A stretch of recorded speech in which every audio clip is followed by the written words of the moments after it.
So you can see it's still looking a little, you can see it's starting to look a little ratty, but we got lots of fruit making up there and all over.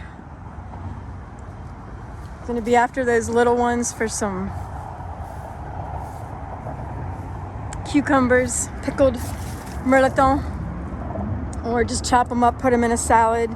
We got some bigger ones that we're going to be keeping to reseed, and lots of bigger ones. We haven't done a harvest out here in a bit, and we'll see how it fares. So all of the plant is coming from right over here.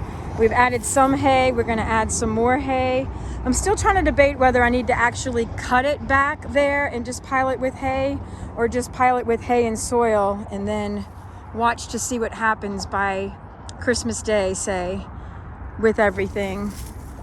So this is our little garden. We got onions, we got turmeric over here, tons of mustards that we're going to harvest. The garlic is coming up. It's elephant garlic, which is actually an onion in the allium family. And we got kales and taro. The taro is not real keen on the weather either. Here's the other mirliton. Little babies, those are so good to eat. Lots of them above head. We got some nice cabbages here that David started, and some broccoli, and some cauliflower that David started. Not too worried about that, really. We got lettuces, arugula, carrots, and beets over there, and we'll cover this with hay a little bit just to keep it a little bit warm, but definitely going to add some soil and hay to the mirliton, into that taro. We're going to pile that in, and so this is the root over here. We need to get some hay and soil on it. Looks like a little ratty-tat-tat came in there, but we've already started to add some hay here. We're going to keep doing that with some soil to make it nice and warm. Some mirliton. And then we've just planted all kinds of stuff in here. So we got turnips, we got rhubarb. We're trying rhubarb this year, which this cold spell might do good for the rhubarb. We have fennel over here, mixed with chocolate mint and regular traditional mint, and chard. Lots of old radishes. These tomatoes, we're gonna pull this one out. Look at those beautiful tomatoes in there. First time to get fall tomatoes, and we're definitely gonna pull this out and put it in a warm environment and let them continue doing their beeswax. And more chard over there. We saw some other plants over there, little seedlings to get in. Have pineapple sage and just really tons of collards, and we get carrots coming in over here, and more arugula. And this is, don't even know, that is a radish, a wasabi radish. So that's coming up. And these peppers, we'll harvest any pepper that we see. They're gonna go. It's gonna be sad to see that thing go, but I can't imagine saving it. We just don't have that much cloth. And with the rain coming in on top of it, that just makes it a little more stressful, right? So here's the new garden that we have. Some little bugaloos are getting it, but there is that calendula coming up. Give that a little cover. Look at those peppers coming in.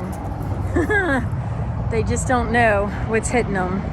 All these tomatoes, we got the Everglades tomato down here, which is technically not a real tomato. It is a currant. It's in the currant family. We know we're going to lose the nasturtium, so we'll take those leaves, maybe dehydrate them, maybe just put them in smoothies. And then, of course, we're not so worried about all the collards. We got some pretty carrots coming up over here. Parsley, not worried about that. Heard it can go down to 18 for parsley and sage. So some carrots in here. Most of that Malabar spinach will probably go bye-bye. And Shisu's gonna go. We got dill over here. I think the dill should be okay. Cilantro should be okay. Same as the parsley, it's gonna be all right. The dahlias are not going to be happy. Wow. We got these little kales coming in, the dino kales. They're going to be fine. Romanesco, which never does great here. All of this celery. I need to look up celery. I don't exactly know about the celery, but we got beautiful celery. Beautiful celery in there. See that? Now this came from the Daily Squeeze. We used their butts, put them in the ground. They didn't do so well. When they came back the next year, we got lots of leafy stalks, but then they seeded and they dropped all this, and we just have some beautiful celery in here. The sage will be fine because it's a wise old sage. Cilantro, the choys, the pak choys, the bok choys, some rabe, the broccoli rabe should be okay. Over here, we have bachelor button. We're gonna put some hay on top of that. And I don't even remember what we planted in here. We didn't mark it, but we have 2 things of that. And then we have onions, lots of onions here. And we have, that is not a carrot. It's the wrong tag.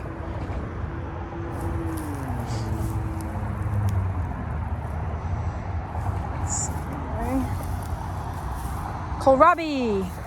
We have kohlrabi over here. So these are all little kohlrabi plants. Same thing around here. Little kohlrabis. And we still have some of these satsumas. They're not looking so great anyway. Of course, the apples and the pears. And a little worrisome over here on the, I mean, it's just a matter of letting go. Right? It's impermanence. We think about that in the garden a lot. We have these Okinawan squash and another one, I'm going blank on the name right now. Longevity spinach, Okinawan spinach and longevity spinach. They're gonna go, but that's all right. They're a summer crop anyway. Some things are easier to let go than others. We got a bunch of babies we need to deal with over there. No idea what the bamboo will do. And coming back through the Merleton,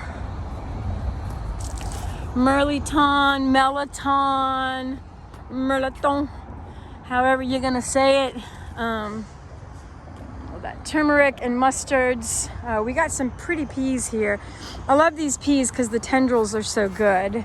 This is one of the pea varieties from Baker Creek where you can cut the tendrils and eat them. They have been very slow to come up, and they're probably going to be very quick to pass on. All of these mustards came up on their own, except for like all these red leaves. We planted those, but we'll cut this back, eat a bunch of them, share a bunch, obviously. Hope people eat them is what I meant to say, that people will eat these, and then we'll cover it with hay and see how they do. The turmeric, I'm probably just going to kick down because we don't need to harvest it. This will be 2 years that it's in the ground. And but we're gonna pile hay on top of here as well. And then a little bit of the heartbreak here for me comes with the lemons. These are Meyer lemons over here, and we only got like 3, and they probably started about a month and a half ago. But look at all these blossoms. So it's not gonna make it. Same thing, probably these loquat. I just don't know how they can handle that freeze, and I don't think they can. And I just don't know if I'm gonna have enough manpower or stuff power to cover everybody up. But anyway, that's a lot of lemon, a lot of lemon. And the figs, of course, and then our weeping mulberry, and then we have some nice little grapefruit over here. And these plums will be happy. The Santa Rosa plums really like that chill hour. We got something going on here with this. This really might be a satsuma or I need to go back and look.